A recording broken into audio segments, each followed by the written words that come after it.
Hey, before we do anything else, we have to thank our sponsors, Smile Traveller, who have not only sent me to Barbados, which is very lovely, but also decked me out in this extremely fashionable cap. Yeah, no, Smile aren't just good at making George look good, they're also specialists in worldwide sports travel. And this winter, they'll be taking England fans to the Caribbean for an exciting white ball series. Hello and welcome to another episode of Ask George. England got their Super 8s campaign off to the perfect start with a statement win over the West Indies by 8 wickets. We are, of course, joined by Chief Correspondent George Dobell from St. Lucia. How are you, George? Well, I've had a solid 38 seconds sleep, so I'm terrific. No, I mean, yesterday's game or today's earliest game was brilliant. Really good fun. It's such a wonderful place to watch cricket. It really is because obviously the temperature's lovely, but it was a full ground. Maybe the first time I've ever done a game in the Caribbean where West Indian supporters outnumbered English supporters. So noisy, but really friendly and fun and very high quality game. I mean, just absolute joy to be here, to be honest. It does certainly appear that the local support are really behind their side for this home World Cup. Yeah, they are. And passionately, then in many ways, it would be a bit of a shame if West Indies didn't get through to the last four. But I think this morning's victory has made it really difficult for them. They can still beat South Africa and the US and go through. Of course they can. But, that South Africa game is absolutely must win now. Absolutely. So there's no better place to start than to talk about England's victory.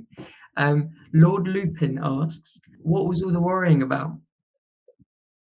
Well, it's a good question, but I think you only have to go back a few days and it's raining in Antigua. And if it had rained for 48 more minutes, England are gone. So, or you go back 24 hours or so before that, and Scotland and Australia are playing, and Scotland have Australia on the ropes. But for a quirk of fate here and there, the same thing could have happened. But England would have been a bit unlucky to go out at that stage. But it's kind of great that you've got jeopardy in these games. Because it's been, I don't know, there's been something on every moment, really. It's kind of been quite tense, and I think you need a bit of peril, don't you? And anyway, England aren't through yet either. They have two more games, and they're going to have to win at least one of them. And there's still, I don't know what you would think it is of par for England in this tournament, but I think if they get through to the last four, personally, that's a really decent effort. But there's always tension. They're not there yet. It's certainly it's evoking memories of 2019 and 2022. It always felt during those tournaments, because of results and weather, that each result feels like a knockout game for England on their way to for quite a while before the knockouts actually come. Matthew Wright asks, was this a story of two 16th overs? Really good question. Basically, it was. If you remember in the first innings, Jofra came on. The previous over had been hit for 20. Liam Livingstone had bowled an over and gone for 20. It looked as if West Indies were poised for an explosion in those last few overs to take the score above 200. Jofra comes on and just bowls a beautiful over, really. A really interesting over as well. None of this variation nonsense. He just bowled quick, and he bowled quick and full and outside off stump. And he went for 1-4, which he still thinks should have been caught, a sort of thick edge. But he did get his man. He got Nicholas Paran, which is obviously a huge wicket. And it arrested the momentum for the next over. I think Adil Rashid bowled, and I can't actually remember, to go for 3, 6, something like that. He went for 3, I think. And then the alternate innings, England sort of picked it up. I think they scored 30. I think Phil Salt hit 30, 3 6s and 3 4s off the 16th over. England were beginning to lag behind the rate. Suddenly he spurts forward, and the game's gone, really, from West Indies' perspective. So, yeah, the 16th overs of both innings were absolutely key. It's a very well put question, if I may say. Absolutely. And you mentioned the jeopardy on the Australia-Scotland game. Suraj Chand asks, should Australia have lost that Scotland match? I suspect he means, should they have allowed Scotland to win rather than anything else? And you can't do that. No, they shouldn't. I don't think it's very Australian, to be honest. Australia will look at these results and just think, we'll beat England again. I know there was all the talk about Josh Hazlewood when he was quoted. I mean, he did say something silly, but he was thinking aloud, and he did go on to say, we probably won't do that.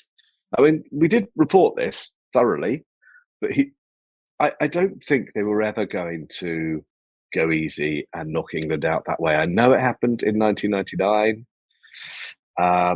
but actually the regs were different then. Now, the code of conduct is very, very clear that you cannot try and change the net run rate in such a way. It's really, really clear. So, no, you would not have wanted a situation where Australia were breaking the code of conduct in ICC tournaments. It would have been outrageous. And that's, just don't try and be too clever. I don't believe in all this mother cricket. I don't believe in karma. How can you? Look at some of the successful people in the world. Some of them are awful. But I do think that good sides back themselves to win, and they won't particularly care about who they're coming up against. And, maybe Australia and England. Hey, I was here in 2010, by the way, for that tournament as well. And England also lost their opening game there, which was against West Indies. And then their second game was against Ireland. And to be honest, when it rained and both sides shared the points, England were in real trouble.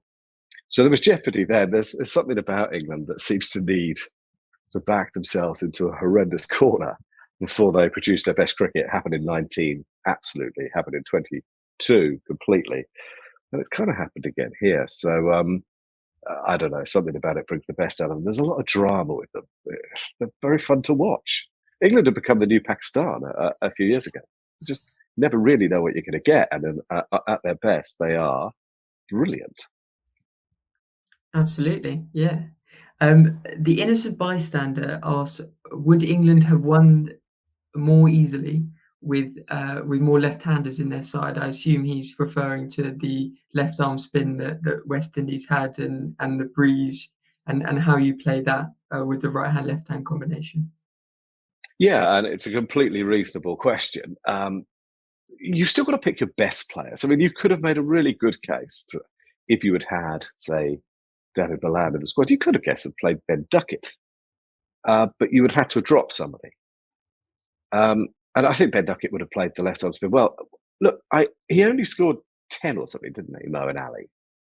But he came in at 3, and actually, he kept it going. He kept it ticking over. He hit 2 fours off the left arm spinners, one a nice sweep, and one a reverse off the back of the bat. Now, it doesn't particularly matter how they came. He kept it ticking over at a time when they had become bogged down. So the left-hand contribution wasn't irrelevant, and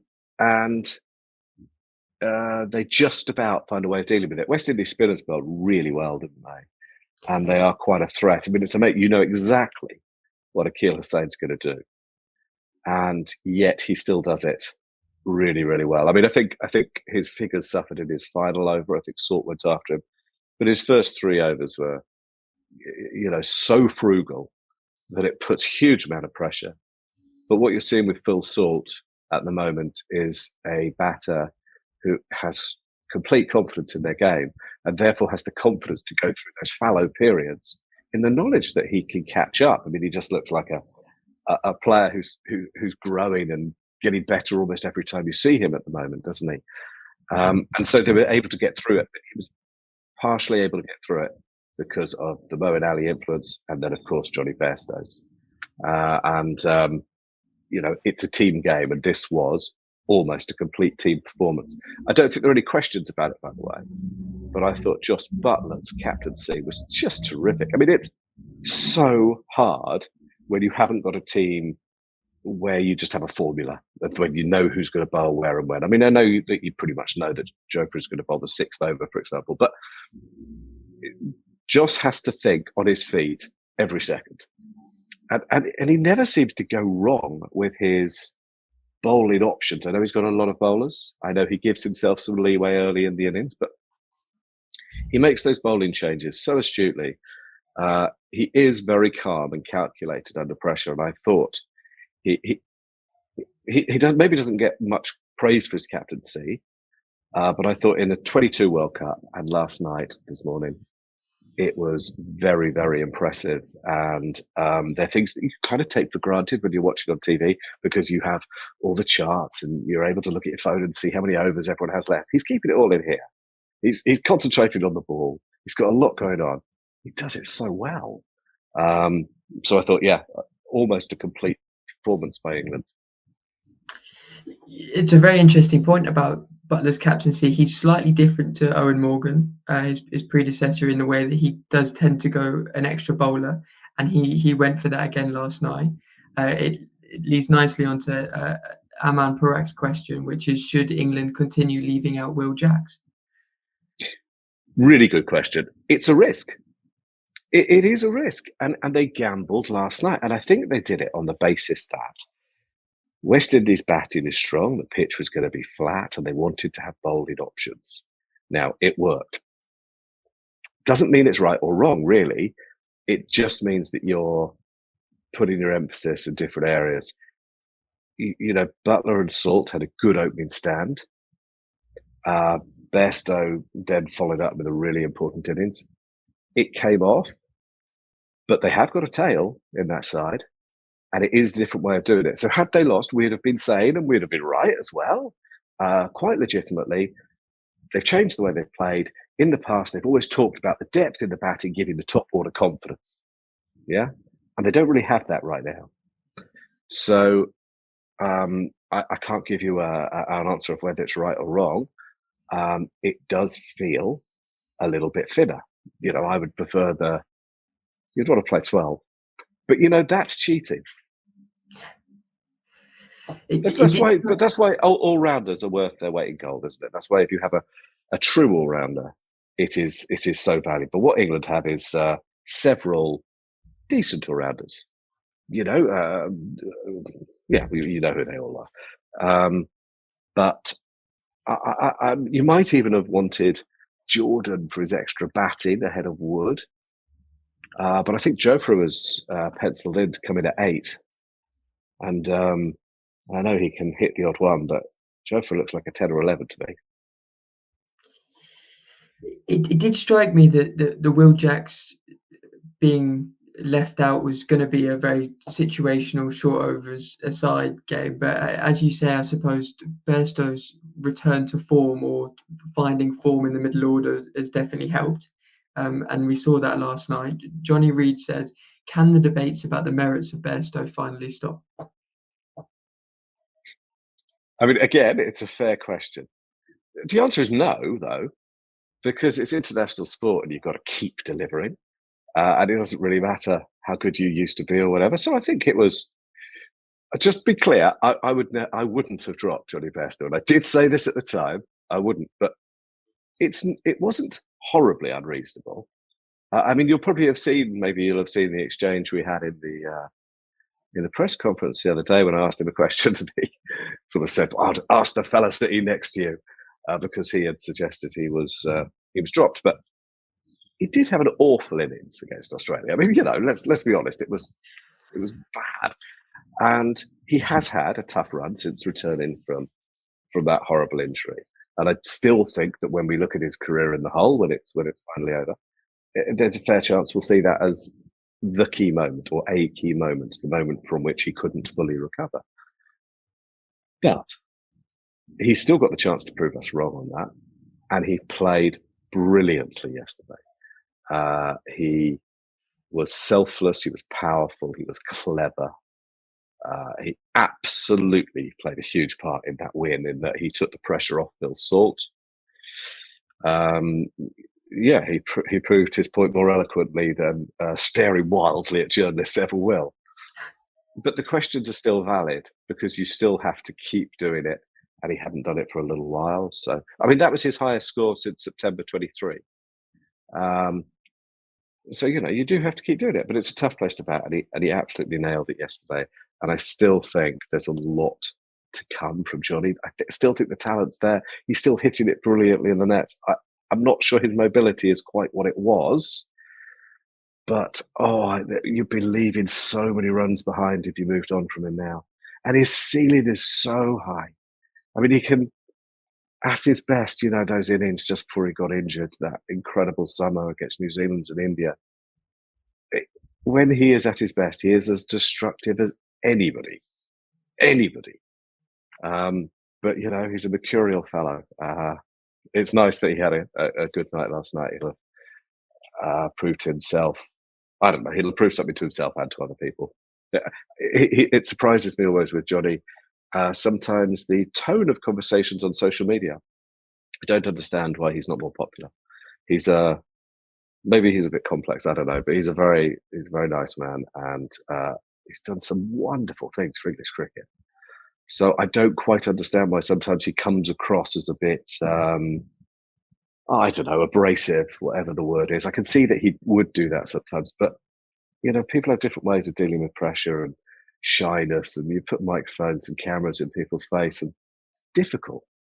It's difficult, particularly if you've been to sleep for about 38 seconds, as I say, and you need to iron your face, which I clearly do. But thank goodness. Oh, did you see? I don't think I've posted about it on social media. Smile, bless them, offering the chance to win this hat and the shirt, which I don't even know where it is. But what a competition that is. Signed by you, I heard as well, George. How am I going to sign this? I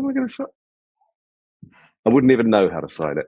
But it's sort of signed because it's very hot here, and I will have left a signature of sorts in that I dare say it's quite sweaty. Who would want it? I mean, what have I just said? If there's any more incentive to enter the competition than a sweat-filled hat is on the line. So in your piece after the game, which if you haven't already yet, then do get a digital subscription so you can read George's content from the Caribbean. You said that whoever won tonight, and it was England comfortably in the end, had 1 foot in the semi-finals. Manjot Singh says, who do you think is going to qualify for the semi-finals from the Super 8s? India, Australia, England, and South Africa. Sounds good. But who knows? I mean, it would be a dull old game if it was predictable. But I think I've probably thought that since the start. I mean, I thought England, West Indies, maybe New Zealand at a push would be pushing for that last spot, but they're all dangerous sides. And America, they could yet bloody England's nose and knock them out. So who knows? They're all big games, and that's exactly the way we want it. I'll just say again, this is a brilliant place to watch cricket. It really is. It sounds like I'm saying this for the travel thing. It's really not about that. It's lovely and warm, and it feels like cricket matters. It's comfortable. It's never threatening at the ground. The atmosphere is passionate, but not like, say, Brisbane, for example, where, it's just, I don't know, it just really feels like it matters, and it's fun, and the pitch is brilliant. You get fun cricket here. If you remember, Mark Wood bowled that incredible spell a few years ago. Yeah, it's a really, really fun place to watch cricket. Absolutely. Thank you very much, everyone, for sending in. I should also say, great debut, Oscar. Just joined us and doing a fantastic job. Best debut since Alistair Cook. I'll take that. Thank you very much for sending in your questions. We will be back after England's game on Friday against South Africa. So remember to send in your questions and use the hashtag for that. Thank you very much, George, for answering the questions. See you very soon. Huge pleasure. Very.